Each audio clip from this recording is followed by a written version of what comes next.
Retro Drive. So today we're talking about where are you going? And that's the question of today. And the goal, really the point of it, is to get you to focus on some type of a vision, some type of a dream, some type of a goal.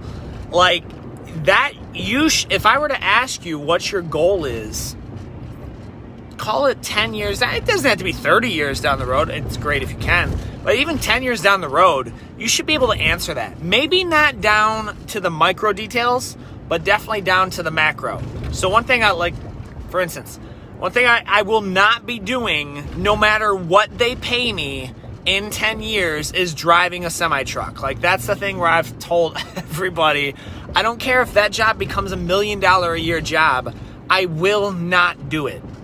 And if you don't have that fortitude to be like, there's several reasons. Okay, first, time away from family. I can't sit still that long. I don't really driving and cross long distances like that. So there's several reasons that support that.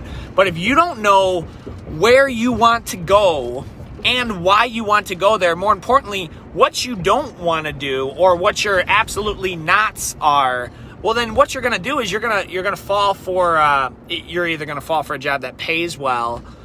There's a song, I want to say it's a song by Macklemore. And he talks about how, Macklemore, it's actually an interesting story. I'm not really into rap music like that. But he did go on, I believe he was self-produced. He made it through YouTube and whatnot. And so, which is a fascinating, that's an accomplishment. But he says, if I had done this for the money, I would have just been a lawyer.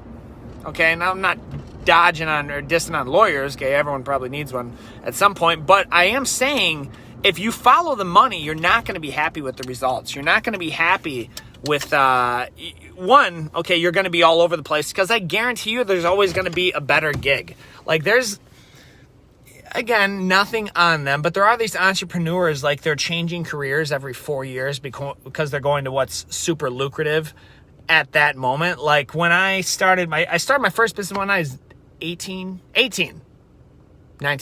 19. And it was during that gold rush, way back then with the gold parties. And it literally a monkey with a calculator could have made a lot of money back in those days. But as soon as it dried up, people got out and then they moved on to the next thing. And then now everyone's into CBD or vaping or whatever it is, those crime of opportunities. Well, to me, that's not important enough to me. And it shouldn't be important enough to you. Just whatever makes a lot of money shouldn't be enough, because money is not the most important thing. Why you're doing what you're doing is the most important thing. I've said, and Coach Muhammad would back me up on this, and I'm sure plenty of other dozens of jiu-jitsu coaches would do the same thing. I have and would teach jiu-jitsu for free.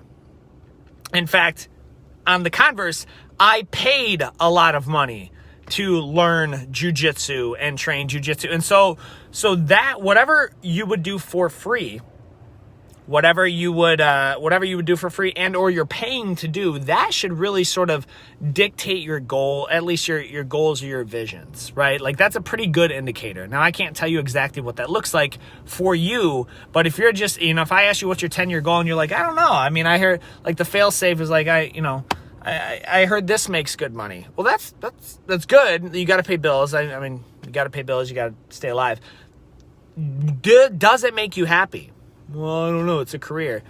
Okay. Does it make, it's got to check certain boxes. And if it doesn't check any of those, guys, it doesn't matter what the paycheck is. It really, really, really doesn't. Unless for instance, I was in construction for 5 years. And it paid the bills, okay? It wasn't a low-paying job. It wasn't a high-paying job. It paid the bills. And it was it was known. I literally told my boss, the day I signed up, I was one day I will open up an academy, and at that end, we'll just have to make arrangements. I will not be here in 25 years and retire for you. And he's like, okay, sweet, no problem. Let's do it. And so that was upright with him. And so if it's a stepping stone, that's one thing. But if it's something else, that's something entirely different. So guys, you need to find out a lot of people, they just wander around and they wait for opportunities to come.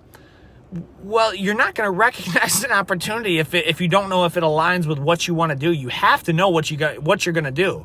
Where are you going? What's your vision? What's your goal personally? In your relationship, in your business, even in jiu-jitsu. People ask me in jiu-jitsu, Like, hey, what's a good move? Well, what do you like best? Like, a guy who's 400 pounds is probably not going to be rocking the berimbolo. Usually. Almost never. But what do you like best? And cater to that.